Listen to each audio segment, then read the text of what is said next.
నమస్తే. ఇన్నాళ్ళు నన్ను సపోర్ట్ చేస్తూ, ఎంకరేజ్ చేస్తూ మీ ప్రేమని నాకు అందిస్తున్న ప్రతి ఒక్కరికి కృతజ్ఞతలు. అలాగే ఈ వీడియో కూడా ఖచ్చితంగా మీకు ఉపయోగపడుతుంది. లైక్, షేర్ అండ్ సబ్స్క్రైబ్ చేసి మీ సపోర్ట్‌ని నాకు అందించండి. అలాగే ఈ వీడియో పట్ల మీకున్న అభిప్రాయాన్ని కామెంట్ సెక్షన్‌లో కామెంట్ చేసి తెలియజేయండి. ఇప్పుడు వీడియోని చూద్దాం.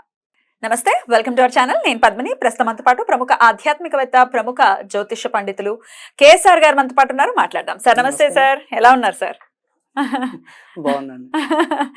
బాగా ఉంటాను. మీరు మన బాగుంటారు. వాళ్ళందరూ కూడా బాగుండాలి. అవును. One of the coolest persons మీరు. నేను చూస్తూ ఉంటాను కదా ఇంతమందిలో one of the coolest persons. చాలా చాలా నచ్చేటటువంటి క్వాలిటీ మీలో. ఏం లేదు, మన అందరం కూడా ఏమంటాం, ఈ భగవంతుడి తత్వంలోకి వెళ్ళిపోతున్నప్పుడు ఆటోమేటిక్గా ఆ రకమైన స్థిత ప్రజ్ఞత అనేది ఆటోమేటిక్గా వస్తూ ఉంటుంది. వస్తూ ఉంటుంది. కొంతమందిలో ఎందుకని రావట్లేదు మరి? ఇక్కడ డిఫరెన్స్ ఒకటి ఏంటంటే, పెద్దానికి మనం ఏంటంటే ఆవు వ్యాసం కథలాగా కొంతమంది ఒకే రకమైన సేవలోకి అంటే వాళ్ళకి అదొకటే తెలుసు, భగవద్గీత ఒకటే తెలుసు అనుకోండి. మనం ఎన్నిసార్లు వచ్చినా ఆ భగవద్గీతలోనే ఉంటుంది.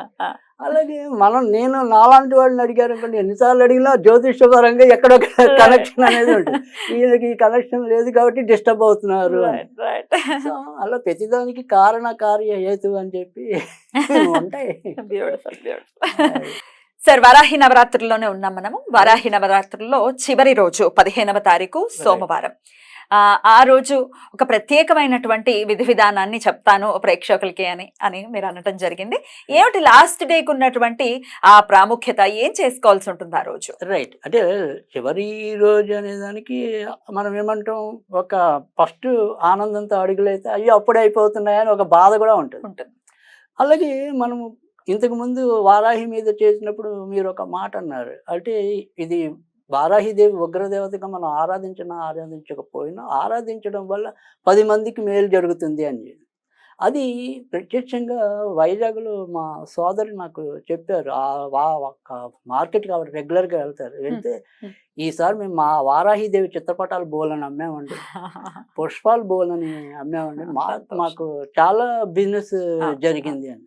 సో అలా మనకి ఏంటంటే కంటికి కనిపించే ప్రయోజనాలే కాకుండా తెరగనుకుండే ప్రయోజనాలు కూడా మనకి పండగల పరమార్థం అనేది హిందువుల పండగల్లో ఉంటుంది. సో ఆక్షేపించే వాళ్ళు ఆక్షేపించేస్తారు, ఉపేక్షించే వాళ్ళు ఉపేక్షిస్తారు, అపేక్షగా చేరువయ్యే వాళ్ళు చేరుతారు. అపేక్షగా బాగుంది, చాలా బాగా చెప్పారు. అయితే దీని వాళ్ళ దగ్గర ఆన్సర్ కూడా లేదు. ఏమంటే 10 మంది బ్రతుకుతారు కదండి అంటే దానికి ఆన్సర్ లేదు. అంటే ఇలాగే బ్రతకాలా అని అంటారు. మరి ఎలా బ్రతకాలో ధర్మబద్ధమే కదా. అధర్మబద్ధంగా పూలమ్ముకుని బ్రతకడం ధర్మబద్ధం. ఇప్పుడు వారాయి జయంతి కాకుండా మనం కృత్రిమంగా వారాహి జయంతిని సృష్టించామనుకోండి, అప్పుడు అది మోసం. అవును. అలా కాదు కదా, నిజంగానే ఆవిడ ఏదైతే ఉందో ఆ శాస్త్ర సమ్మతమైన విధానంలోనే చేస్తున్నాం. అయితే ఇక్కడ మనకు వచ్చేప్పటికి ముగింపు రోజుకి వచ్చే విశిష్టత ఏంటంటే, మీకు లోగడ చెప్పాను, ఈ వారాహిని సంపుటీకరణలో అనేక రకాలైన మంత్రాలు ఉన్నాయి అని చెప్పి. ఈసారి ఏమైంది, ఇది మనకి సోమవారం వచ్చింది. తర్వాత నవమి నాడు ఎలాగ ఎండ్ అవుతుంది కాబట్టి నవమి అనుకోండి. తర్వాత ఇదే రోజు వచ్చిన నక్షత్రం ఏంటంటే కనుక అది రాహుకి సంబంధించిన నక్షత్రం ఉంది, స్వాతి. ఈ స్వాతి నక్షత్రం అనేది రాహుకి. ముఖ్యంగా మనం ఏంటంటే ఏదైనా సరే ఇవాళ రోజుల్లో మనము అనేక వేలాది జాతకాలు పరిశీలించిన నేపథ్యంలో ఎక్కువ శాతం ఇబ్బంది ఎవరితో ఉంటుంది, రాహుకేతుతోనే ఉంటుంది. సో ఇది కూడా మనకి ముఖ్యంగా అంటే మొత్తం అన్ని రకాల కాలసర్పదోషాలు ఉంటాయి, కొన్ని పరోక్ష కాలసర్పదోషాలు అనేవి ఉంటాయి అనుకోండి. అయితే ముఖ్యంగా మనకి ఎక్కువ శాతం ఇబ్బంది పడేది ఏమవుతుందంటే, 3వ ఇంట్లో రాహు ఉంటే మనకు ఆటోమేటిక్గా 9వ ఇంట్లో కేతు ఉంటాడు.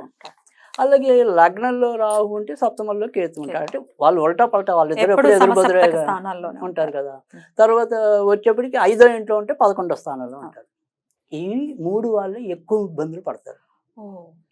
ఏ రకంగా ఇక్కడ 3 తర్వాత వచ్చేప్పటికి 9 అని చెప్పామనుకోండి, 3, 9 అనేది ఏదైతే ఉంటుందో తప్పకుండా అది ఇతరులతో 3వ ఇంటి పరంగా ఈ కమ్యూనికేషన్ ప్రాబ్లమ్స్ చాలా ఎక్కువ ఉంటాయి. అంటే బంధువుల మధ్య ఒకరికొకరికి సమన్వయం లోపించడం, ఇంట్లో తోడబుట్టిన వాళ్ళే ఒకళ్ళొకరికి ఎదురు తిరగటం, అలాగే బయట మనం ఎంత మంచిగా మాట్లాడినా మనకి శత్రువులు తయారవటం, అది 3వ ఇంటి మీద ఉంటుంది. ఇక 9వ అనేది అదృష్టం ఎప్పుడు కూడా. అంటే అదృష్టం నోటి దాకా వస్తూ ఉంటుంది, అందరి పరిస్థితులు ఎక్కువ ఉంటాయి. కేతు ఉన్నప్పటికీ అది కేతువైనా రాహువైనా ఎవరున్నా పైగా అదే అనుకోకుండా కేతు దశ నడుస్తున్నట్టయితే కనుక భక్తి అయితే పెరిగి ఆ రకంగా మేలు జరుగుతుందేమో తప్ప ఒక్కోసారి నాన్నగారి ఆరోగ్యానికి ఇబ్బంది ఉంటుంది. ఎందుకంటే అది 9వ ఇల్లు అనేది మళ్ళీ నాన్నగారి తండ్రి ప్లేస్ కూడా. స్థానం. అంటే ఒక రకంగా చెప్పాలంటే అప్పుడు నాన్నగారి వైపు నుంచి కూడా ఈ సర్పదోషం వస్తోంది అని అదొక తార్కాణం. ఓకే. సో అది 3, 9.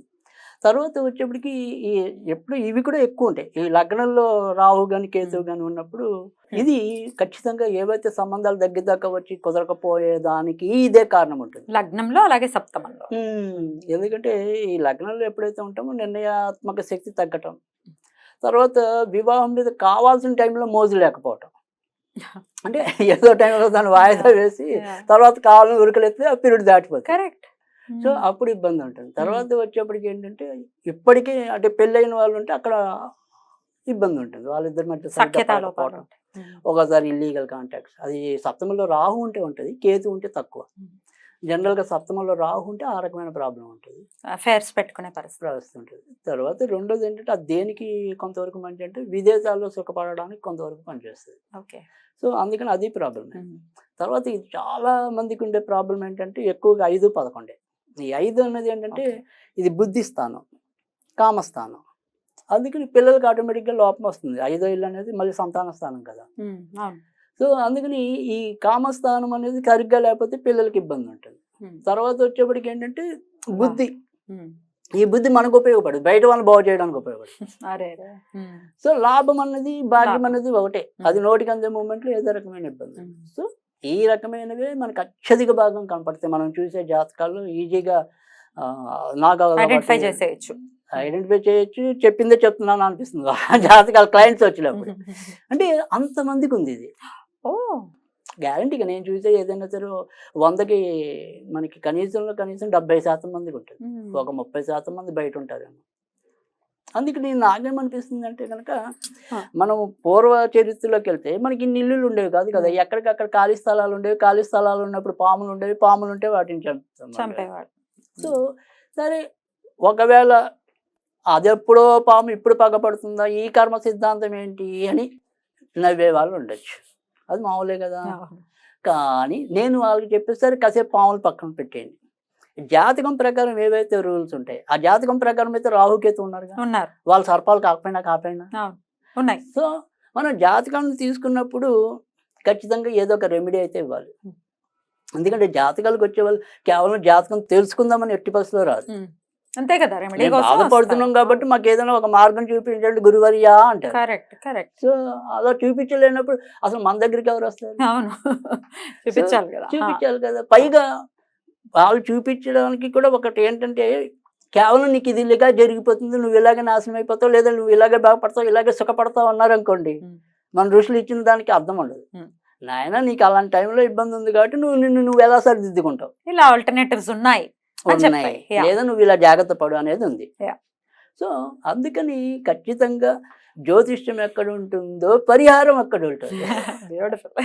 సో ఆ పరిహారం లేకపోతే ఉపకారం ఉండదు.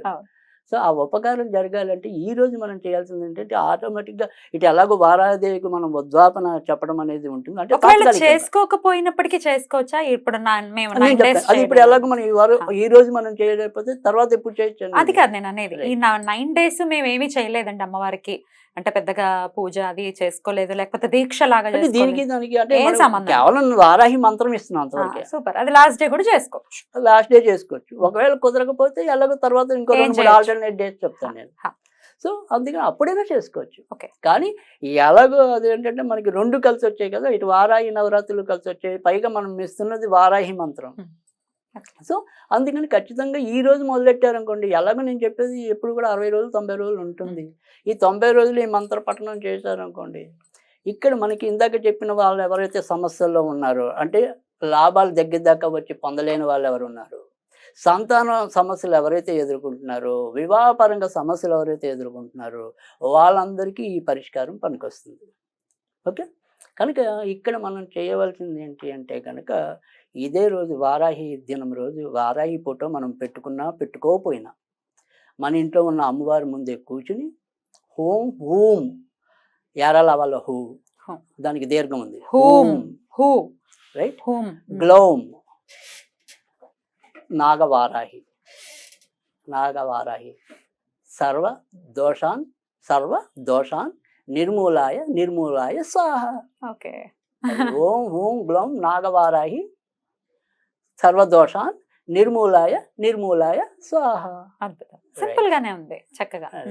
ఇది మనకున్న ఈ సర్పదోషాలని కూడా హరించే మంత్రం. కనుక దీన్ని ప్రతిరోజు పఠించడం వల్ల ఖచ్చితంగా వాళ్ళకి ఉండే ఈ శాంతి ఏదైతే కావాలో ఆ శాంతి అయితే జరిగి తీరుతుంది.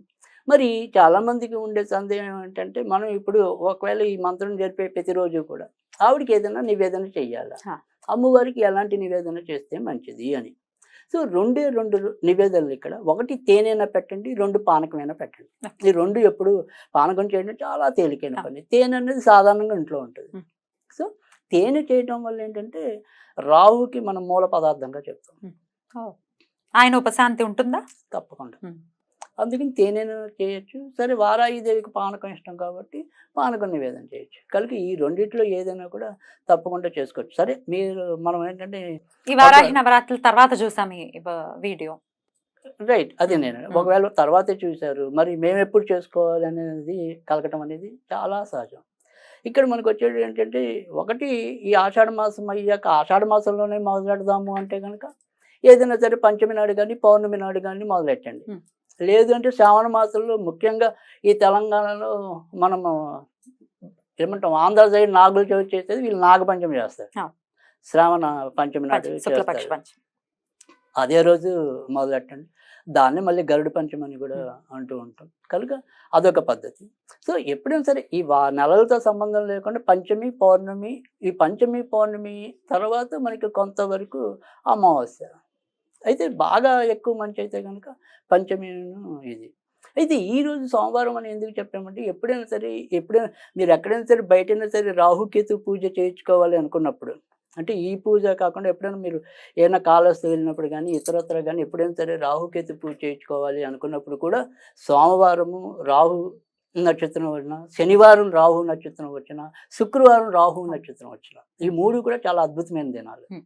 సో ఖచ్చితంగా మనము ఆ రోజుల్లో చేసుకుంటే అంతేగా, సోమవారం శనివారం శుక్రవారం.